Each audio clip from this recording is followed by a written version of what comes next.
சொல்லுதா. ஒப்பாரி வச்சவங்களுக்கு கொஞ்சம் மிட்டு கலர் உடைச்சு கொடுக்க சொல்லுங்க. தொண்டை வறண்டு கிடக்கு. தங்கராசு ஐயா, இவங்களுக்கெல்லாம் கலர் உடைச்சு கொண்டு வந்து கொடுப்பா. இந்தா இப்ப கொடுக்குறேன். அத்தா ஈசு சமயக்கட்டில் சோறு எடுத்து காக்காய்க்கு வைத்தா. காக்கா எடுத்ததுக்கு அப்புறம் தான் நாம எல்லாரும் சாப்பிடணும். வா பவுனு.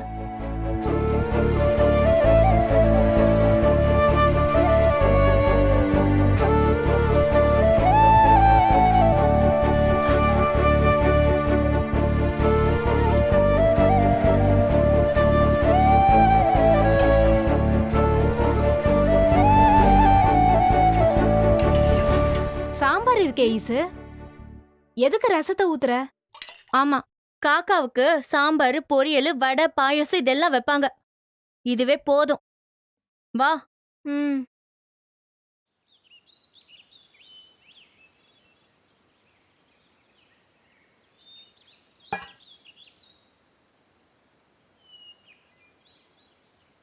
கா கா கா கா கா கா கா கா கா. ஏய், நீ என்ன அமைதியா இருக்க? கத்து புள்ள. கா கா கா காக்கா காக்கா காக்கா கா கா கான்னு கத்து. அது என்ன காக்கா காக்கா காக்கா? சரி. கா கா கா கா கா கா கா கா கா கா கா கா கா கா கா கா கா.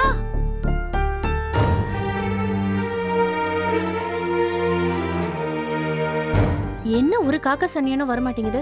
இதுக்குதான் அப்பவே சாம்பார் சாதத்தை வைக்க சொன்னேன். ஆமா, காக்காவுக்கு கூட அம்புட்டு மவுசு வந்துருச்சாக்கும்.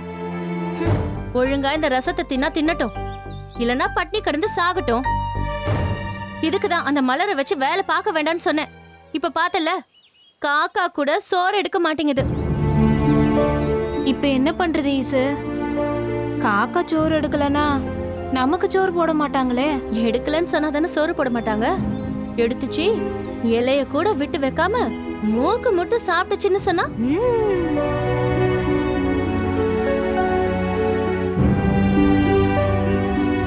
என்ன போடவா?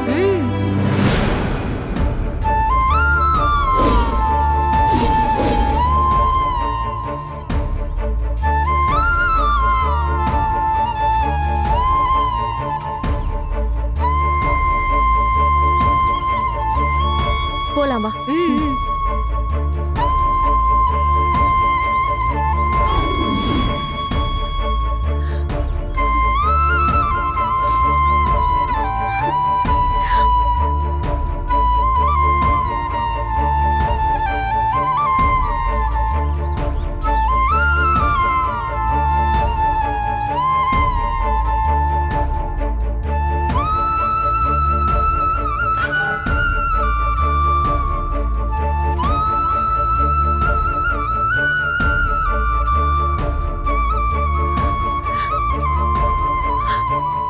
எனக்கு சாம்பார், உருளைக்கிழங்கு பொரியல்னா உசிறு. சாப்பிட்டுக்கிட்டே இருப்பேன்.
வந்து சாப்பிடுத்தா.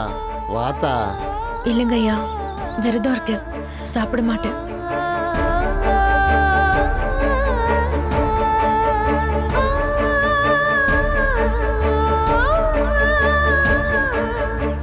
ஐயா மாறா, நீதாயா அவளுக்கு துணையா இருந்து அவன் மனசை மாத்தி வெற்றி கூட வாழ வைக்கணும்யா.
தெரியாம தான்.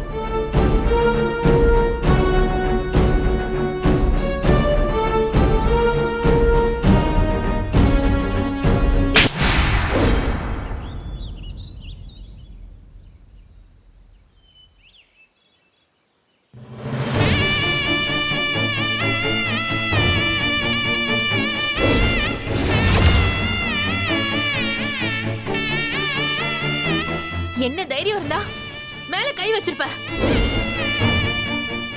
அன்னைக்கு அப்படிதான் ராத்திரி என் கைய பிடிச்சு இழுத்துட்டு ஏதோ ரொம்ப நல்லவ மாதிரி எல்லார்கிட்டயும் கதை கட்டி விட்ட.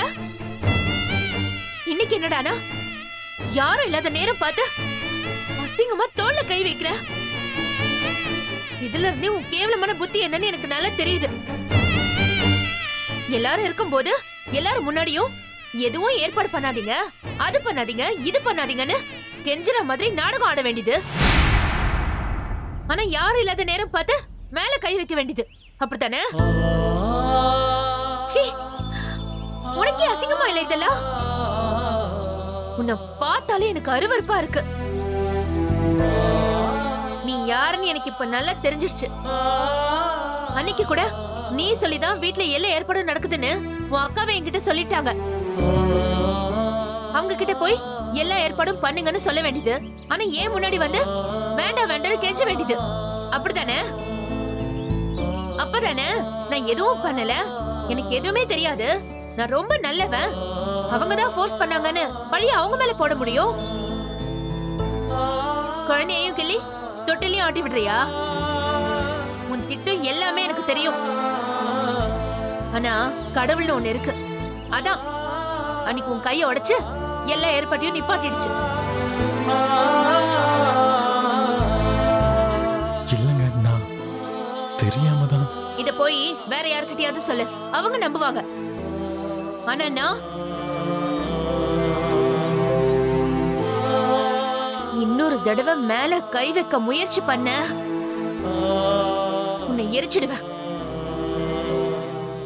ஜாக்கிரதை.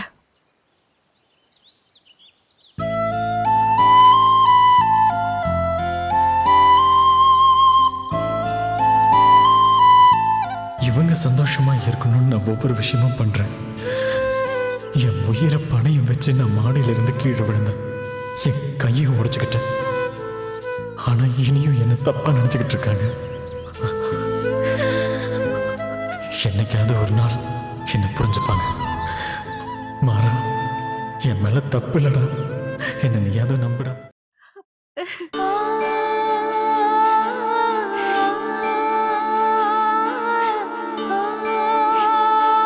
இப்ப எதுக்கு புள்ள அழுவுற? டா, எதுக்கு அழுவுறன்னு கேக்குறேன்ல, சொல்லு புள்ள. நீ திடீர்னு புறப்பட்டு உடனே வான்னு ஃபோன் பண்ணதும் நான் எவ்வளவு வேகமா அடிச்சு பிடிச்சு ஓடி வந்தேன் தெரியுமா? என்னன்னு சொல்லு புள்ள. எனக்கு இங்க இருக்க பிடிக்கல.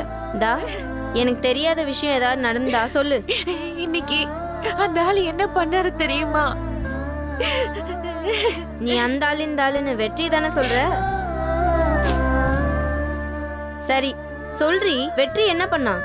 சொல்லவே கேவலமா இருக்கு, வாய் கூசுது. வெற்றி என்ன பண்ணா சொல்லு. இன்னைக்கு அந்த ஆளு என் ஷோல்டர்ல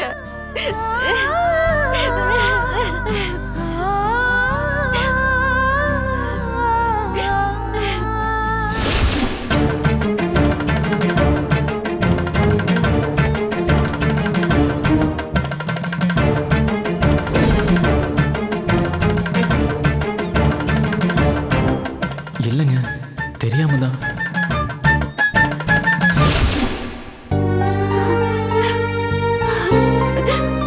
இப்போ இதுல என்ன தப்பு இருக்கு? மயிலு, என்ன ஆச்சு இப்ப? இதுல என்ன பிரச்சனை? விடிஞ்சதும் என் பைய தூக்கிட்டு நான் என் வீட்டுக்கு போலான்னு இருக்கேன். இப்ப பைய தூக்கிட்டு போற அளவுக்கு என்ன நடந்துச்சு? அன்னைக்கு மறு வீட்டுக்கு போன இடத்துல அந்த ஆளு என் கைய பிடிச்சு இழுத்ததை எல்லாரும் பார்த்தாங்க. ஆனா மறுநாளே உன் மேலதான் தப்பு, அவர் மேல தப்பு இல்லைன்னு எல்லாரும் என்ன குத்தம் சொல்ல ஆரம்பிச்சிட்டாங்க. என்னமோ அந்த ஆளு யோகிய மாதிரி தலையில தூக்கி வச்சுட்டு கொண்டாடுறாங்க. கை உடைஞ்சவன் மேல ஏறி எதையோ எடுக்க பாத்திருக்கான். அப்ப ஏதோ கால் தவறி ஏணி வழுக்கி கீழே விழும்போது ஒரு பேலன்ஸ்க்காக உன் மேல கை வச்சிருக்கலாம். அது நீ சொல்லும் போதே நல்லா விளங்குது புள்ள. இதுல என்ன தப்பு இருக்கு? உன்னை பிடிக்கலனா வெற்றி கீழே விழுந்து மறுபடியும் கையை கால உடைச்சிருந்திருப்பான். அது ஓகேவா உனக்கு? ஓகேதான். யார் கீழே விழுந்தா எனக்கு என்ன? ஏன் மேல ஏன் கை வைக்கணும்? அதான் பலார்னு ஒண்ணு வச்சுட்டேன். நீ பேசுறதே சரியில்லை மலரு. நீ தேவையில்லாம யாருக்கும் சப்போர்ட் பண்ணாத மயிலு. எனக்கு இந்த வீட்ல பாதுகாப்பே கிடையாது. நான் காலையில என் வீட்டுக்கு போக தான் போறேன். சும்மா லூசு மாதிரி ஏதாவது பேசாத புள்ள. வெற்றிய பத்தி எதுவும் தெரியாம தப்பா பேசாத. என்ன என்ன தெரியணும்? ஏற்கனவே என் வீட்ல வச்சு என் கைய பிடிச்சாரு, இப்ப தோள்ல கை வச்சிருக்காரு. இதுல இருந்து அந்த ஆளோட வக்கர புத்தி உனக்கு தெரியல? போதும், நிறுத்து மலரு. இனி ஒரு வார்த்தை அவரை பத்தி தப்பா பேசாத. அவர் உனக்காக என்ன பண்ணிருக்காரு தெரியுமா? அவருக்கு எதனால கை உடைஞ்சதுன்னு உனக்கு தெரியுமா? நானும் சொல்ல வேணான்னு பொறுமையா இருந்தா நீ ரொம்ப ஓவரா பேசுற. எதனால கை உடைஞ்சது? எனக்காக அந்த ஆளு என்ன பண்ணிருக்காரு? வெற்றி உன்கிட்ட சொல்ல வேணான்னு தான் சொன்னாரு. இருந்தாலும் நான் சொல்றேன். உனக்கு அன்னைக்கு உன் நாத்தனாருங்க சடங்கு பண்ணாங்கல்ல, அதே விஷயத்த வெற்றிக்கிட்டயும் சொல்லியிருக்காங்க. அவர் எதுவுமே செய்ய வேண்டான்னு எவ்வளவோ சொல்லியிருக்காரு. ஆனா யாருமே கேக்குற மாதிரி இல்ல. அதனால முதல் இரவு நிப்பாட்ட அவர் என்ன பண்ணாரு தெரியுமா? என்ன?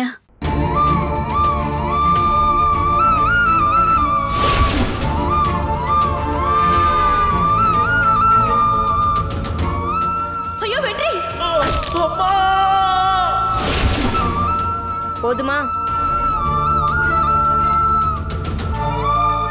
அன்னைக்கு அவர் மாடியில இருந்து தெரியாமலாம் கீழே விழல.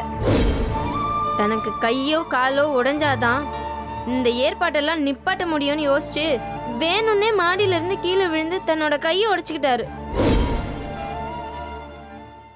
அவர் மாடியில இருந்து குதிச்சத நானே என் கண்ணால பார்த்தேன். போதுமா? ஒருத்தன் தன் கையை தானே உடைச்சுக்க எவ்வளவு தைரியம் வேணும் தெரியுமா? ஒரு பிளேட் எடுத்து லைட்டா கையை கீறிக்கோன்னு சொன்னா உன்னால தைரியமா பண்ண முடியுமா? சொல்லு. உன்னை காயப்படுத்த கூடாது, உன்னை கஷ்டப்படுத்த கூடாதுங்கிறதுக்காக தான் அவர் தன்னையே காயப்படுத்திக்கிட்டு கஷ்டப்பட்டுட்டு இருக்காரு. உன் மேல எவ்வளோ மதிப்பும் மரியாதையும் கருணையும் வச்சிருந்தா அவர் இப்படி எல்லாம் பண்ணிருப்பாரு. யோசிச்சு பாரு மலரு. பதிலுக்கு நீ அவரை மதிக்க வேண்டாம், கேவலமா பேசி தப்பா நினைக்காம இரு. அவ்வளோதான் நான் சொல்லுவேன். இதுக்கு ஏங்க இப்படி பண்ணீங்க? அவங்க என்ன ஏற்பாடு பண்ணா உங்களுக்கு என்ன? நீங்க பாட்டு ரூம்குள்ள போய் தரையில படுத்து தூங்கி இருக்கலாமேன்னு கேட்டேன். அதுக்கு அவர் என்ன சொன்னார் தெரியுமா? இன்னொரு ஆம்பளை அவங்க ரூம்குள்ள இருக்கிறத அவங்க மனசு அனுமதிக்காது, அதனாலதான் வேற வழி இல்லாம அப்படி பண்ணேன்னு சொன்னாரு. இப்ப சொல்லு, அவரா உன் கையை பிடிச்சி இழுத்திருப்பாரு? இல்ல அவரா வேணும்னே உன் தோலை தொட்டிருப்பாரா? இல்ல உன்கிட்ட வக்கரமா நடந்திருப்பாரா? இப்ப நான் சொன்னது எல்லாம் அந்த சாமி மேல சத்தியமா உண்மை. வல்லடியார் கோயில் பூத்தத்தை தொட்டு கூட சொல்லுவேன். ஏன்னா இது நான் கண்ணால பார்த்த உண்மை. இதுக்கு மேலேயும் நீ அவரை தப்பா நினைச்சு உன் வீட்டுக்கு போகணும்னு முடிவெடுத்தா தாராளமா உன் மனப்போக்கிலேயே செய். நான் வீட்டுக்கு போறேன், நேரமாச்சு.